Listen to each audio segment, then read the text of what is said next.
Mino Lion Media presents Business First. Hi, all, and welcome to a new episode of Business First with Sonia Aline. I am your host. And today we are talking with a gentleman who professionally has worn many hats and has a wide range of expertise. But the one thing he has in common is economic empowerment and focusing economic empowerment and development on communities that look like people of color. And so I welcome Roderick Hardamon, who is the founder and CEO of Urge Development Group and Urge Imprint. How are you, Rod? I am awesome. Thanks for having me this evening. Thank you for being here. I'm looking forward to this conversation that we'll be able to share with our audience and knowing that they will be inspired by your journey and the work that you're doing. But before we get into your professional background, I wanted to go back a little further. I have read an article where you had said, number one, you grew up playing Monopoly, which is interesting because we'll get into how Monopoly is connected to a lot of the work that you do or what you were doing on a board game that is connected to a lot of what you do today. But also how you would, I believe it was with your cousin, you would hang out with him and actually envision where you thought you were going to be. And I'm always fascinated by people who at a very young age have a glimpse or an indication of what their trajectory is going to be way before they even get there. And so what was going on in the mind of this kid from Detroit who knew he was going to do big things one day? I wish I could say I knew I was going to do big things. I would say I was hopeful. I was willing to put the work in. And I was probably, if you let my mother-in-law tell it, I was probably too arrogant not to believe I couldn't get it done. So when we were little, we come from a very diverse family. My mom's a kind of was very educated, master degrees plus, could have been a PhD, that whole nine. My dad's a blue collar guy, right? Didn't finish high school, not even quite sure he got past ninth grade, right? Grew up in the Jim Crow South, had to fight to survive, and literally had to flee just to stay alive, right? And growing up in Detroit, Michigan, which is a unique place given the fact that it is a majority all black city, right? When I was growing up, all black. The mayor was black, city council was majority black, business owners were black. We had a sense of self pride and a sense of you could accomplish almost anything. And so I distinctly remember being young and being at the top of the Renaissance Center, which is the tallest building in Detroit, and being able to think about what would it be like to buy blocks in the city of Detroit. So look over the city and say, what if I did this? Could we buy that block and that block and that block? And so I just want to interrupt really quickly. So was that the Monopoly game in the background? Because as a kid, like I remember saying, oh, I want to live here, right? Or I want to be able to have this view. But I don't ever remember me or my friends saying, I want to own this block or buy this block. And so what was it in you at that age that said, no, I want to own this stuff? So I think it was probably spurred by Monopoly. It was, I grew up playing Monopoly. Like I don't think I've lost more than 2 Monopoly games in 30 years. I'm a fanatic about it. Only person that's beat me recently is my daughter, who's 8. Wow. I guess that tells you where she's headed. But we grew up playing Monopoly. I grew up in a family that had a lot of entrepreneurial spirit, and I didn't really appreciate it. So my mom's side of the family is from Mississippi. They own 140 acres of land. So just imagine being able to acquire 140 acres of land and hold it, call it from 1940 to the day. That's a whole sense of strength and struggle and perspective, and having the foresight not to sell. I had a family here that were into real estate development at an early age. I also had, my brother was very entrepreneur. He had an entrepreneurial focus always, right? And so business and, the ability to participate in it, I didn't fully appreciate it, but I was around it enough, right? And it's this whole kind of evidence of hustle. And so as you add that on top of me playing Monopoly growing up, there wasn't a sense of, it was just part of my kind of my old lexicon, right? And so yes, it was like, oh, we can own that. Just like I bought, St. Charles Place, right, Right. in Connecticut. I could buy Boardwalk, or I could buy Woodward Avenue in Detroit. I could buy Grand River, right? And that's how it started. And it became a thing of no one ever told us what we couldn't do. There was no one ever said, you can't do that. You can't own that. It was, you have the talent, the intellect, and if you do people right and treat people right, then all of it's possible. Right. And so I've always had a mindset of, I've always been interested by it, but it's also been emboldened by the fact that I was kind of supported and encouraged just to do what was impossible. Wow. All right. And so fast forward now, and you've done a lot of things in between. You worked on Wall Street in New York. That's where we met when you were in New York. And you went back to Detroit, and we talked about this last week. You went back to Detroit, a city that although it was your hometown, it was a place that people had kind of written off, Mm-hmm. particularly after 2007. Like no one thought it could possibly come back, but you and some other folks who believed in the city have gone back and really worked on developing and reimagining, which that term comes up a lot in the things that have been written about you, that your company wants to reimagine what Detroit could be like. And so I'd like you to talk about that, particularly in terms of, I live in Brooklyn, a place that is being gentrified. And I don't know if there's a lot of reimagining. There's a lot of moving and shifting of people out of homes. And so I like this concept of reimagining a place where you can make it economically feasible, but it's also inclusive. And so if you could talk about your inspiration for going back home, but also the passion you have for making sure that this is an inclusive growth opportunity for everyone. Yes. So going back home, people thought I was crazy. So just to put it in context for you, I am a managing director at a large, Wall Street firm. I run a business that's several $100 million, has billions in dollar assets under administration, and I have the rest of my career ahead of me.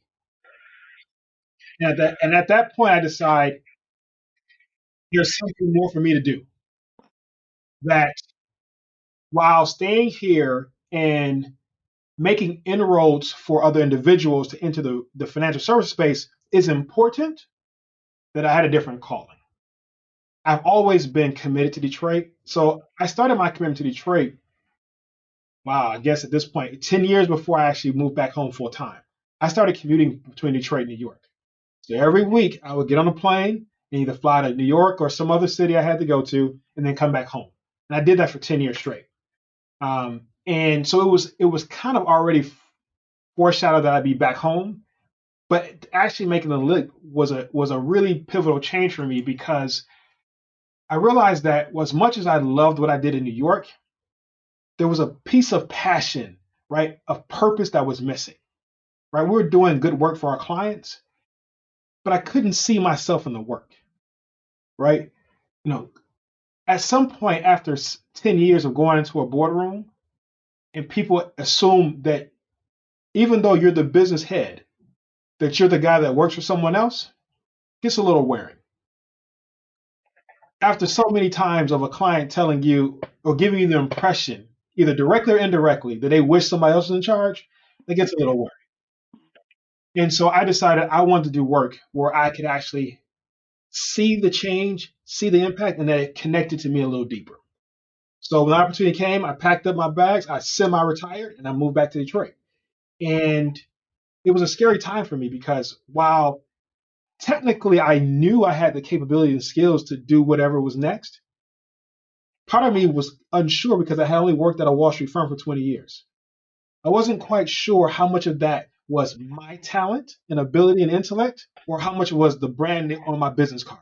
I had to go through this process of self rediscovery, prove to help myself understand that actually it was me making this leap and not, I wasn't going to be left by myself without this firm branding behind me.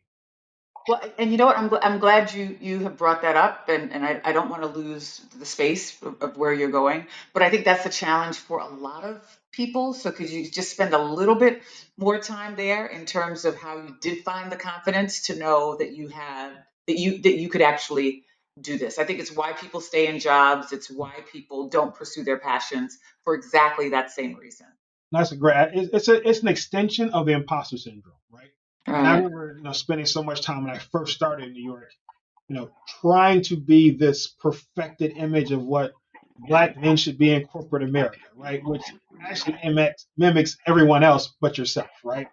And as I started to let that guard down and to embrace who I was, the more successful I became, right? When I started to grow facial hair, when I used to wear bow ties, having my own image, right? It became, as I became comfortable with myself, my success took off. So when I left, I tried to take as much of that with me, but I still was afraid, to be honest with you. And luckily, I had a great support system around me. My family were like, "Of course it's you. You ran multiple things, you did multiple jobs, you were successful at all of them. All that couldn't have been, some other outside force. It was you." I had great friends around me who had already made leaps. Like, boy, get out of here. Go get the work done. Right? You got this. And encouraged me to keep pushing even when I was unsure of myself. And then honestly, I just had to get on my knees and pray, to be honest with you. Right? I had to ask for strength. Right? I had to, ask for strength from the Most High as well. Just kind of make sure I was in tune with the universe. And I tried to stay in line with my purpose. And that's what it really forced me to do. Right? Really commit to my purpose of impactful systemic change in our communities. And as long as I was doing that, I was going to be okay. So when you got to Detroit, and well, you had been going back and forth to Detroit. When you finally settled in Detroit, what was the first thing that you actually did, or what was the goal for you to accomplish? And this is a good point because what I And what found, year was that? Because this was so 2007 was the Great Recession. Like I said, Detroit had been struggling for a really long time. People would say that it's still struggling. What year did you go back? I finally relocated full time in 2016. And so that's when I kind of began my full time journey. And this is a great lesson in being open to what you should do, not what you think you're going to do. Mhm. I thought I was going to come back and do private equity initially, right? I have a background in merger and acquisitions. I was an M&A banker for a long time. Oh, this would be perfect for me. And I thought I'd also do real estate development because it's a passion. And when I got here, I realized very quickly that private equity wasn't going to be the option I thought it was. I didn't have the business connections. I wasn't a known entity here. It was going to take a lot longer, despite my background, I thought, to kind of break into the marketplace. So that was the kind of original, quick lesson learned. The second lesson was I thought because of my institutional relationships, I was going to bring the Brinks truck of money with me to Detroit, and everything was going to be gravy and off to the races. And I learned that wasn't the case either. I learned that very quickly that I knew, but it was reminded to me that institutional capital follows relatively safe bets, and all my relationships are institutional capital. And at the time, Detroit wasn't a safe bet. It was a growth play. It was a visionary play. And so what I thought I was going to bring to Detroit wasn't there waiting for me when I started.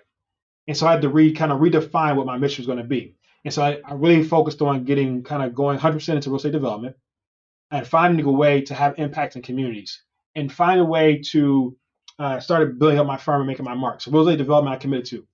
And despite me not wanting to do it, I kept getting tons of requests to provide consulting services.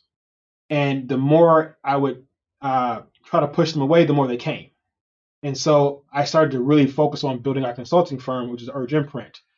And so that became my two parallel focuses, running Urge Imprint, which is a boutique management consulting firm, as well as building Urge Development Group, which is a real estate development firm focused on creative placemaking and creative placekeeping in the urban city centers, as well as the surrounding neighborhoods. And what type of consulting do you do? So I think we do strategic management consulting, everything from organizational design, strategic plans, planning and analysis work. The one thing that also differentiates us is that not only do the strategy, we actually can take it down and do the actual implementation and execution. So we provide staff augmentation services for our clients as well, where we actually provide them execution staff to actually support the execution of the strategies and initiatives that we help them develop. And that's a unique proposition because not only does it take the strategy, it actually makes it cohesive, the team that's actually going to execute it. Normally, consultants hand you a strategy, wash their hands, and they say, see you later, hope it works. Whereas we do the strategy for you and actually help you figure out how to implement it. And then when you fall short, we step in and help you get over the finish line. So tell us a little bit about some of the development projects that you have embarked upon since returning. It's been an interesting ride and a journey. So the first project I was involved in was one I should not have been involved in. And that was, again, like I'm all about telling the truth and giving you my real lessons. And it was a lesson in ego and purpose again, right? I came home to the deal that everyone thought I should have been in, right? One of the biggest deals ever announced by a development team. I was partnering with some individuals out of New York, and it was going to be a massive development. Made all the headlines. It was one of those bellwether deals. And in the course of the transaction, I realized I had no business in that transaction. From a risk reward standpoint, I just wasn't equally matched, right? Had all the skills and capabilities, but financially, I didn't have the full arsenal necessary to really play in a real way without overly risking myself. But two, it just wasn't aligned with my purpose, right? It just, what they were trying to accomplish was not my goal and focus of having systemic change and impacting communities that look like me and you, right? And it was a hard lesson for me to learn very quickly because I was very concerned about looking like a failure, to be honest with you, right? I didn't want to be the guy that in the first deal that came home had to go around with my hat in hand and say, oh, I'm so sorry, I need to back out. But as I kept meditating on, is this what I should be doing? I quickly realized I should not.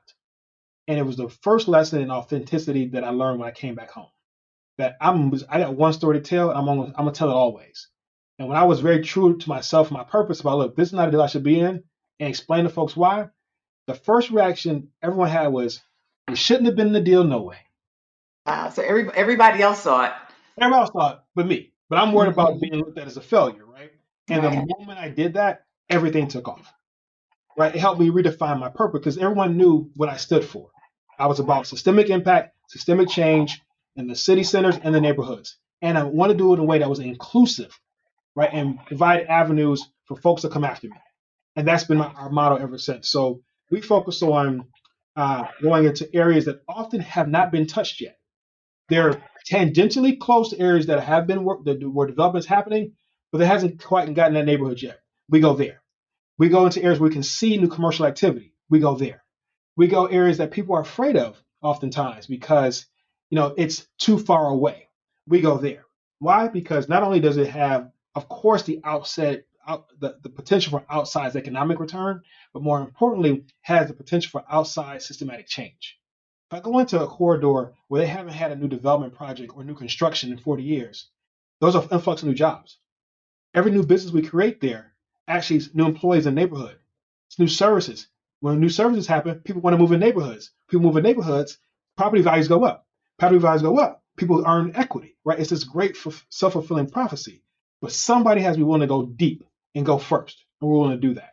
And so we've done that we have currently in development 70,000 square feet of projects. We are building 70 units, over 10,000 square feet of retail space. That's currently under construction. We have a pipeline that has another potentially about 200 units in it on the ready, and we're in the process of some capital raising that allows us to do another 200 or 300.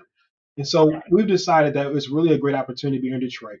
That if you're willing to put the effort in and have a long-term view, which is another important about our perspective, I'm not in it for 2, 3, 4 year flips. These are 10, 20 year. I'm making generational bets here. And that's what excites me, right? That we have the ability and the wherewithal to take a generational view, that we can build something that's going to last generations, and that we have the ability to create and change neighborhoods and communities that people have been willing to let die, right? And I will admit that there's been a lot of support from the city of Detroit. So great public-private partnership. So we've been able to find the right areas we can get the support from the city, couple that with the private support and philanthropic dollars, and create a solution that we really think wins.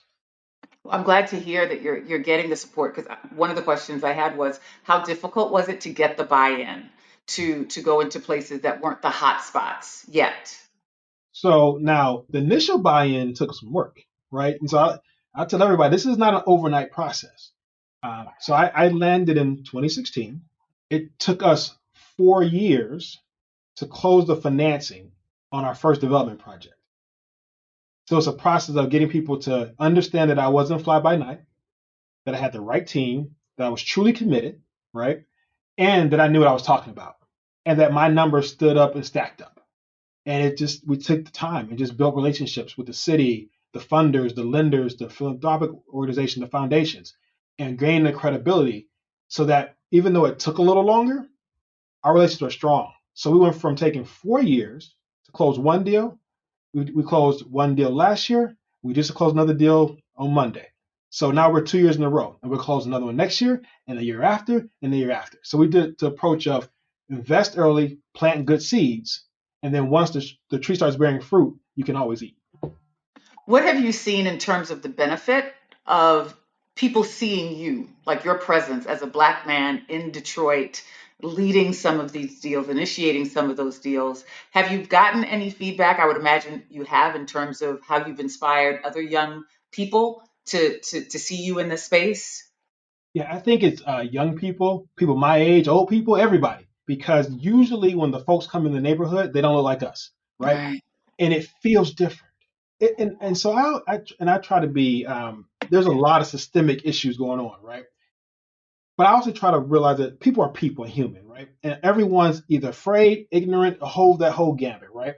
And oftentimes, what they're bringing to the table is not their outward bias, it's their ignorance, right? And so they're just uncomfortable. And so they come in with their own perspective of what the world should be and what was acceptable in their community.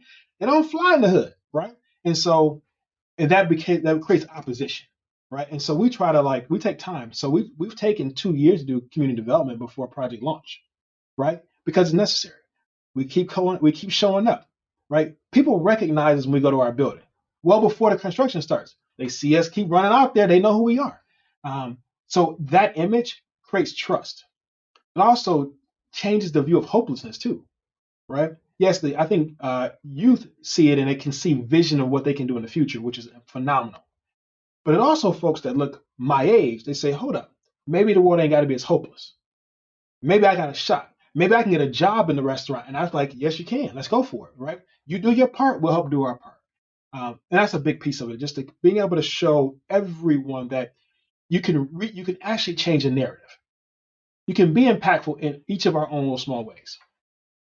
Right. I know you sit on a lot of boards and you speak in a lot of places and a lot of schools. Is what's the message that you bring? Is it one that we can all be included, that economic empowerment is possible for everyone? Yes, it is, and I want to fight for it. So uh, I try to tell folks that there are. I look at economic empowerment and freedom as like that last bastion of the civil rights movement. There are a lot of tables that folks have been broken into, and there's a lot of we've been excluded from. And having worked in Wall Street, I've been able to see it, right? I know what it's like when you walk into a public boardroom and there's nobody there that looks like us, right? And no women, no brown or black folks, right? That makes a difference, right? And so I am quite adamant and focused on making sure this access is important. The development is not just about making generational wealth for us and our firm. It's about making systemic change in the communities so everyone gets to feed off this system. But part of that comes with responsibility that I also have to push the envelope when things still aren't quite right. And the access to capital that Black and brown and women minorities have is just far cry from what others do, right? Yes, there are select few of folks, and people probably say I'm included, that have tapped the tree of access, but it doesn't matter if I can tap the tree. The question is, can you tap the tree? And if it has to be the special guy who spent 20 years on Wall Street, made MD, ran a bunch of businesses, and did all types of stuff that others couldn't do, period, if that's what it takes to get capital, then that's not fair. I want the average person, the average Black and brown person, to say, I'm just pretty good at what I do. And you should have a shot too. And so we spend a lot of time talking about access to capital and pushing through and putting in programs that provide that capital, whether it's debt capital, equity capital, as well as advocating for others. I think that's a big piece that, oftentimes that is not underscored enough.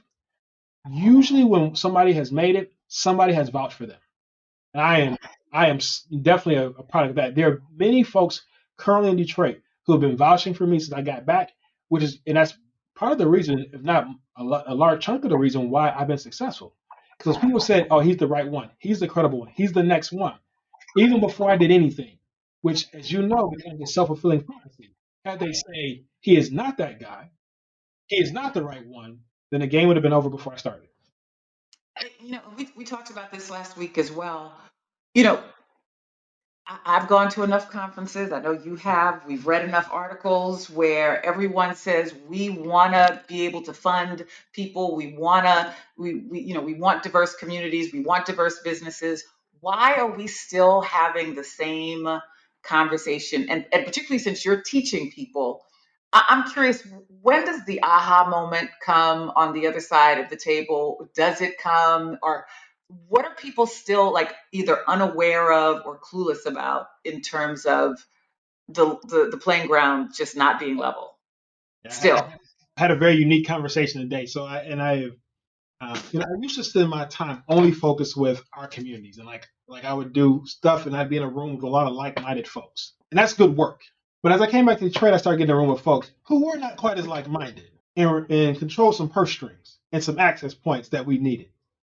And that has been a lesson in patience and understanding, but it's also a lesson in communication. I had to realize that, again, if I didn't assume you were evil or bad, I just assumed you were ignorant. And that's just you have lack of information. If you're ignorant, then I'm okay to educate. And sometimes you got to educate in a direct and somewhat harsh way sometimes. Sometimes you got to shake the tree so they can hear it and feel it, right? But also, you have to do it in a way that they can hear it. One thing I had to learn quickly was that whenever I felt attacked and demonized, I'm not hearing nothing. Let's just pull up the sleeves and let her fight, right? If I don't demonize, but I can connect, help it understand why it's good in your own self-interest, I've been able to find allies because they're self-interested. What I hate is a racist, unself-interested bigot. You come on all fronts. You can't even do what's good for you, right? But I also find some folks that were previously ignorant, but with a little bit of education and knowledge, they can at least be an unobstructive ally and sometimes even constructive ally. And sometimes you need the whole view, but it takes a lot of energy, right? But I'm not delusional that I'm sitting there waiting for everyone else to solve our problems. Now I'm in the front line with other folks trying to raise a fund, right, to provide equity so that developers that are like me and you have a shot to do this in Detroit by ourselves, right? That's part of our mission. I want to take that one fund to two funds and two funds to three funds, right? I'm in the middle of the policy rooms trying to change some things that will systemically allow folks to realize value that they previously have been excluded from. It's one of those things that people comment that my hands in all the pots, and the answer is you are right, right? Because a lot of problems are solved, and so if you want to put your hand in the pot, I'll take mine out. But until you put your hand in, I got work to do. Okay. And so you want to do this beyond Detroit, though. Oh This is yeah. not just about Detroit for you. Well, have you already started either looking into other communities in the United States, globally? Uh, where are you in that? Great question. So, I am my son says my son's an artist, right? He's a recording artist and musician. He reminds me all the time that we live in the future, right? He has to create music years from down the road, right? He has to stay ahead of the curve. I have to build for the future. What comes to fruition in next year was conceived 5 or 10 years ago. And so we're always building for the future. So yes, I already state claims for areas in this in around the country and around the world. Because while I say we focus on Detroit today, we're actually focused on the Detroits around the world. Right? That was kind of one of my first things that I knew that it's Detroit today, but it's the Detroits around the world tomorrow. Right? From a development perspective. There are lots of cities, whether it be the St. Louis's, the Indianapolis of the world, the Birminghams that have similar characteristics, the Buffaloes, similar characteristics of Detroit. And if we can find ways to be impactful, then I can find partners to help me do the work in other places. But that's also the same globally, whether it be in Ghana, right? Whether it be in other parts of the world, like there are definitely key places that I'm already looking at to expand the message. And then from a consulting standpoint, we've already started to expand that umbrella. We've already started to go nationally and federally, and even have some conversations about some international workers already. So yes, we're trying to make sure that we do it in a way that is smart, that is prudent and effective, and also allows us to stay on mission. Right? It's no good to just be big for the sake of being big. Right? The financial reward of success will come. For us, it's all about, are we having the impact? Are we making the change? Right? Our lives changed. Our organizations reformed. If we're doing that work, everything else takes care of itself. You are also an author trying to get there, navigating your success. And you wrote that before you got to Detroit. It's available on Amazon. So for people who want to be able to check it out, it's your first book. I'm betting that there are a couple of other books in you just waiting to be birthed. Yes. Yes, there are, and I have. They're already noodling in my head. There are two right now that are in intellectual kind of outline right now, because it's I there was a there was, I thought I was had a certain freedom writing that book, and the book was freeing, but I realized I didn't have freedom. Right? There are names in the book that are changed because I worked at a big firm when I wrote it. There are stories that are probably glossed over because I worked at a big firm when I wrote it. And there was a vantage point of view that I didn't truly appreciate until I left the firm. But being on your own, being an entrepreneur, kind of having to basically eat what you kill and then feed everybody with you is a different proposition. It teaches you different lessons, but it also teaches you the importance of the interconnectivity of the ecosystem, right? My view of politics and business and community and culture is not one different silos. It's all interconnected circles, right? They're all connected. They all matter. And if you're not thoughtful about all of those, then you're ultimately going to miss the joke, right? And so I definitely want to write another book that kind of helps you understand this entrepreneurial journey in a much more transparent and very direct way. I think if it doesn't change, it'll be called something like pawns to players, right? Right? Because we went from being a corporate piece on a chessboard to the person actually controlling the game. And I think my goal is to make sure it's more of us controlling the game going forward. I haven't asked this for to any other guests, but what books do you read, or do you have a favorite business book, or do you have, if you had to recommend a book to someone, what would that be for business? I'm gonna give you one that's probably some people have heard, and I'm one that's gonna be a kind of oddball. First one is going to be Why Should White Guys Have All the Fun? That's probably the reason why you're talking to me. I read that Wow. book in college before I went to Wall Street in my internship, and that was just enough to know I could succeed. Just enough. I had the pleasure to meet his wife and his family, and like he let me know what's possible. Even though he wasn't with us on the physical, he was with us in the spirit, right? And he let me know I could actually do that.